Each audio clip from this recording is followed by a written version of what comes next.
Bars and Threads featuring a purist, a hip hop head, Joe 360, hip hop historian, lyricist, and also on point to fashion and sneakers. This is episode 9, the facts and a few tracks relax episode. Uh, we're going to do a few tracks in a little bit, but in the meantime, let's get right down to it. Episode 9. Comfort and peace, a sneakerhead discussion. Things have shifted, haven't they? Sneakerheads have grown up. I agree to a certain extent. It's all about the feeling for me. The culture didn't die, it's matured. The best sneakers today don't scream, they feel. They get validation from usage. That means you need to be wearing them sneakers. Shout out to everybody out here who's a sneakerhead, sneaker collectors. I have a question for you. What's the point of buying these sneakers, right? And you turn around and you don't even wear them. You just have them in the closet. Like, I don't know. I just, I like to wear them with different fits. Even at an older age, I like to wear sneakers. Sometimes it's just real comfortable. It's just about the look. But I don't know what sitting in the case is going to do when they're going to crumble after a certain amount of time, depending on the brand, depending on the wear. And if you don't wear them, they're crumbling. Anyway, pressing pause on the chase for shoes, the feel good, not just physically, but psychologically. So, that's where we are right now. And I definitely have to agree with a lot of this article I'm reading from Nice Kicks. And I actually did post that on the Instagram page. The age of display is over. We're in the era where wear is definite. Like, you have to definitely, like I just said before, we're in the age where wear is prominent. Don't mistake the shift for a loss or an excitement. It's actually the opposite. The game has matured. Instead of just grabbing something and not being informative, I think we're a lot more informative, so the style doesn't matter as much as it used to be. The chase got old. People started touching grass. Comfort is king. I agree, no debate. The Yeezys I had were probably the most comfortable shoes that I've worn in years. I do have to give Kanye that. Those Yeezys, those Adidas were a very comfortable shoe. I do definitely have to agree with that. Hands down. Comfort is definitely king. Comfort is definitely queen. I agree, no debate. Hands down. From athleisure to Crocs, it's the new era. Leggings are queen. Sneaker culture used to be all about the clout, lines, raffles, and resale. The chase defined the culture at one point.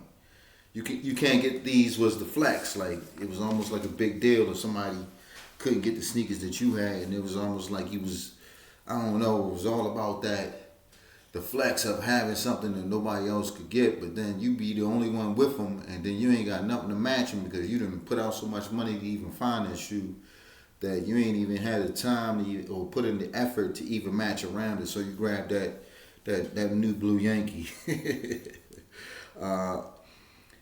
Cloud is definitely not anymore, but the big thing about cloud is, much like any trend in consumer habits, it's been exhausted. And from the slowdown, the comfort of rise, that's facts. I have to agree.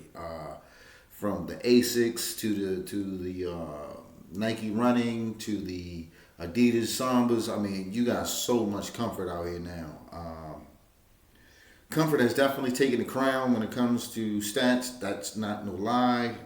Comfort outranks style and price, and is the top reason for why people are buying sneakers.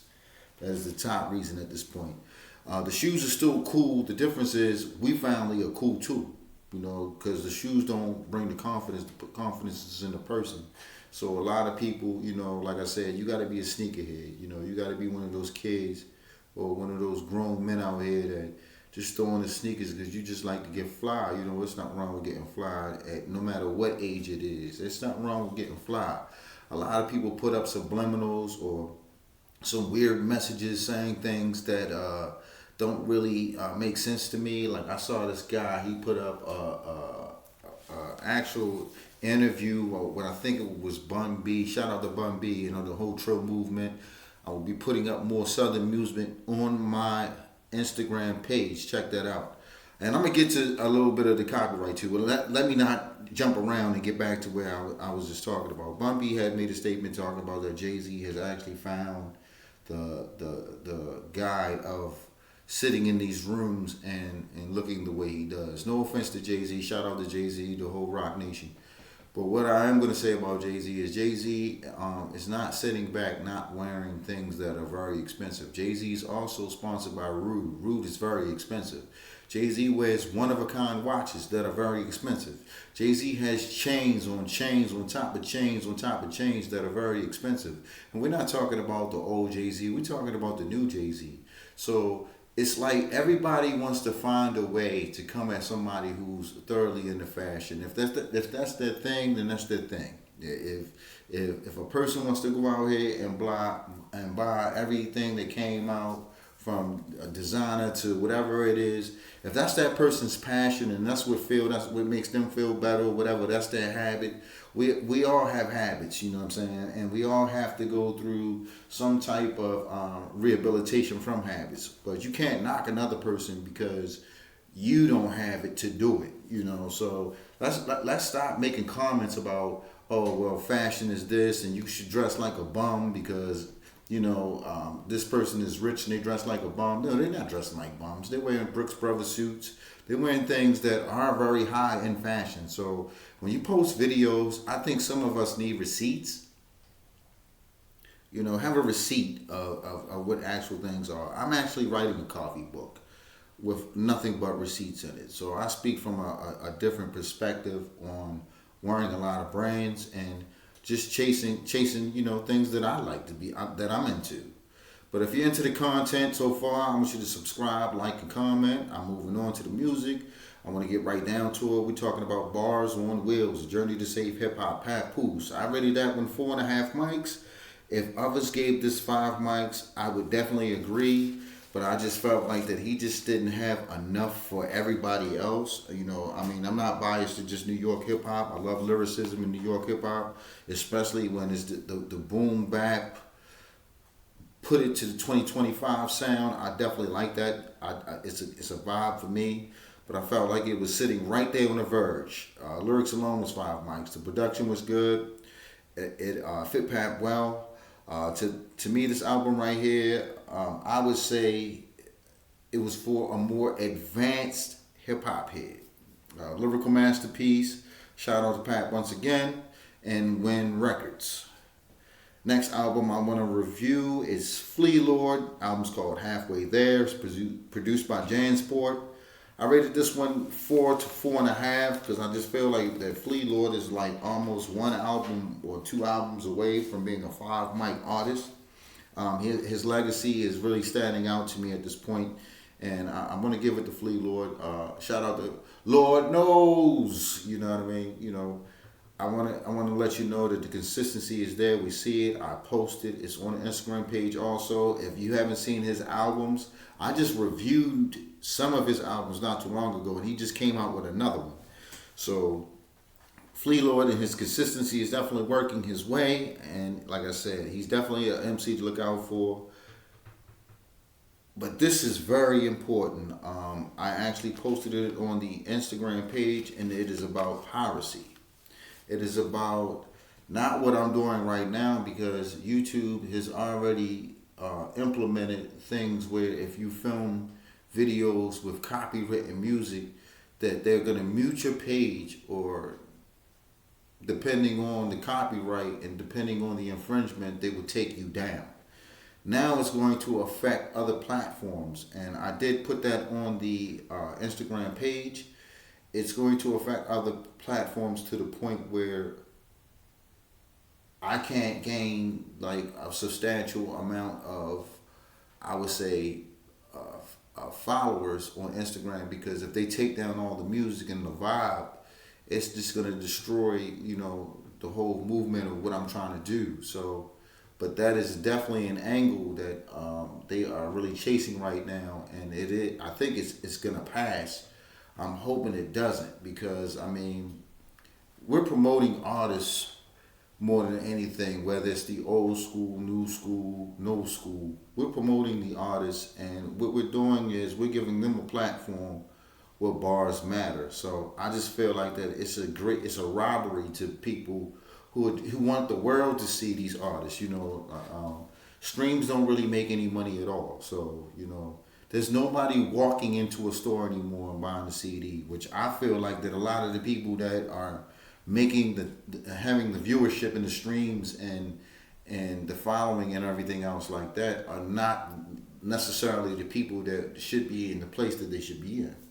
You know what I mean? Sometimes popularity can kill the artist, you know what I mean? Or make the artist more, I would say, conceited to their movement and not venturing and getting themselves in different lanes where they're putting themselves in a better situation. So I think that with the piracy rules, I'm not saying that the industry shouldn't be where it is right now, because you were headed that direction with the Napsters, the Bad Shares, the LimeWire, and everything else. But what I'm saying is that you coming at people who are making money off of promoting the artists. I know so many pages. I don't want to name these guys. I don't want to say anything bad about them. I see so many pages and these guys just post content. It's just like they're educating the public about music that should be heard and it should be conveyed, because the transition it can only happen through people who believe in lyricism and good talent and somebody putting their words together better than most. So when you snatch the soul out of that, you get what you have right now, which is a repetitive nature of hit chasing. I need to make this hit sound like this guy. I don't want to say the guy, but we probably know his name. I want my music to sound like this guy. And it's too much of that guy, because that guy is good at what he does. That doesn't mean that you're going to be good at what he does. So sometimes it's better to find your originality and get in tune with that, and then process it out so that it can only get better for you. Hip Hop Quotable of this one, y'all already know what it was, and I appreciate all the views, the likes, and the comments on this one, because it definitely is fire. And that was Big L Platinum Plus. It was the Big Daddy Kane verse. That verse on there was one of the illest verses I've heard, especially when that released. I think it was like the late 90s that album released. That album, it was like Remember It's a Big L album, was a classic album. I don't even have that information in front of me, but that album was classic. But that Big Daddy Kane, when he dropped, he coughs and he was like, "Pardon me, I'm sick with," you know what I mean? I can't really say what I want to say, but he really killed that verse. So it is what it is.